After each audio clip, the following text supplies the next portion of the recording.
Bien, après avoir étudié les variables aléatoires discrètes, nous allons étudier les variables aléatoires continues. C'est un petit peu plus délicat.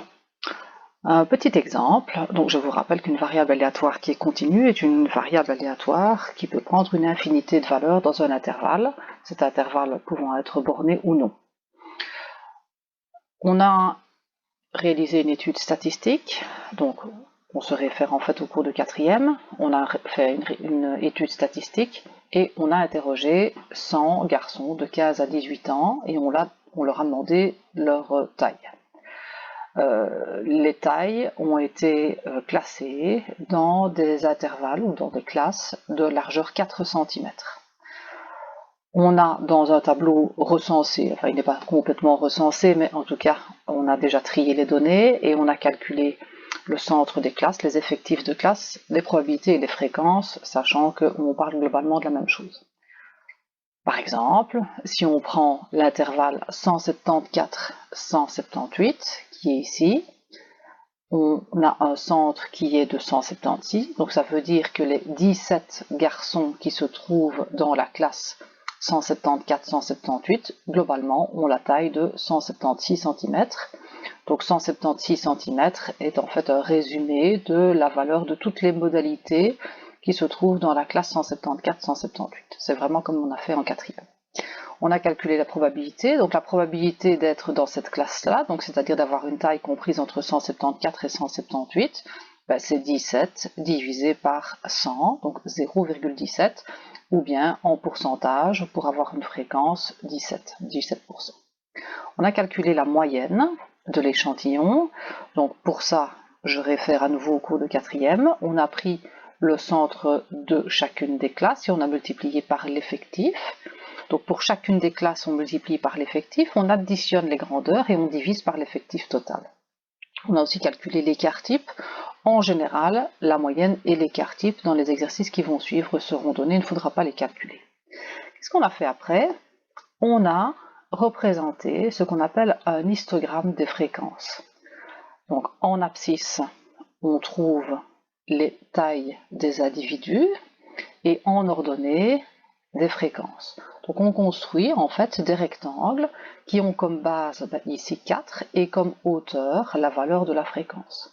Donc par exemple, si on se réfère à la classe dont on parlait tout à l'heure, 174-178, on est ici 174-178 avec un centre de 176, le rectangle qui est ici donnera comme indication la probabilité qu'un individu de cet échantillon ait une taille comprise entre 174 et 178 cm. Donc on comprend qu'il y a un lien entre l'aire de ce rectangle et la probabilité qu'un garçon ait une taille entre 174 et 178. Autre chose que l'on fait, c'est relier les centres des côtés supérieurs des rectangles pour fabriquer ce qu'on appelle le polygone des fréquences. Et donc on a une ligne brisée qui ressemble à une montagne que l'on peut construire sur ce graphique. J'ai mis ici en rouge la valeur de la moyenne qui était donc 172,28. Si on affine un petit peu l'étude statistique, on peut très bien faire exactement la même étude, mais cette fois-ci en prenant comme largeur de classe 2 cm.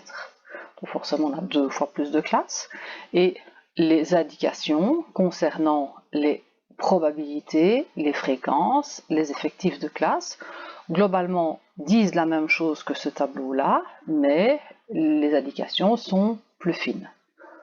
Ce qu'on a fait, exactement de la même façon que ce qu'on a fait pour la première version de l'étude statistique, c'est réaliser un histogramme de fréquences et un polygone des fréquences qui est ici, ou aussi une ligne brisée. On se rend compte que le rectangle que l'on a regardé ici, donc celui qui correspondait à la classe 174-178, se distribue alors du coup en deux rectangles. Les fréquences qui sont visualisées sur les deux rectangles, évidemment au total, correspondent à la fréquence visualisée par un rectangle. Et on constate que de plus en plus, la ligne brisée qui est ici donc le polygone des fréquences que l'on obtient sur la première version et le polygone des fréquences que l'on obtient sur la deuxième version. Mais en fait, ces lignes brisées ressemblent de plus en plus à une cloche où la valeur 172,28 est en fait un axe de symétrie. Alors ce qu'on va faire pour bien comprendre ce qui va se passer dans la suite, c'est que si on fait tendre le nombre d'individus interrogés, donc ici c'était l'effectif de l'échantillon, si on tend vers l'effectif de la population totale, donc ça veut dire qu'on interroge un nombre de plus en plus important de personnes, ça veut dire que le nombre de classes sera de plus en plus grand et l'amplitude de plus en plus petite. Et finalement, on va pouvoir repérer l'indication que j'ai fait remarquer sur chacun des graphiques, c'est-à-dire en gros la probabilité pour qu'un individu, donc un garçon entre 15 et 18, ait une taille comprise entre 174 et 178, qu'on visualise ici en gris marbré. Et bien en fait, cette probabilité-là va être lisible comme étant une aire, non plus de rectangle, mais une aire sous une courbe, qui est maintenant tout à fait lissée avec un effectif qui tend vers l'effectif de la population, c'est-à-dire l'infini. Et ce qui va nous intéresser, vous me voyez venir, c'est en fait de déterminer cette aire-là, et cette aire-là correspondra à la probabilité pour que grand X soit compris entre 174 et 178. Du coup, pour calculer une aire, il va falloir calculer une intégrale. Et donc, le problème, c'est que si on ne connaît pas l'expression analytique de cette fonction qui a été obtenue en lissant le polygone des fréquences, on ne saura rien faire. Et donc, oups, la question, ce sera que vaut alors l'expression analytique de cette fonction-là? Sans ça, on ne sait pas travailler.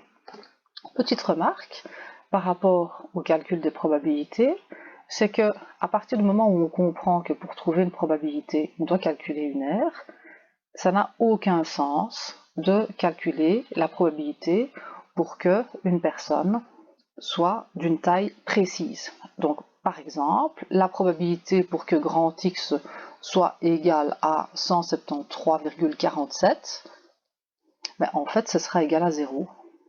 Pourquoi? Parce que cette probabilité-là est en fait au départ une aire et que cette aire, elle est nulle. Donc l'objectif, ce sera de mettre le doigt sur cette fameuse courbe qui est en bleu, qu'on appelle une densité de probabilité. Cette densité de probabilité, elle sera hyper utilisée dans la suite, et c'est ce qu'on appelle la courbe normale ou la courbe de Gauss, la courbe en cloche, qui apparaît énormément dans les applications qui suivent. Voilà dans un premier temps.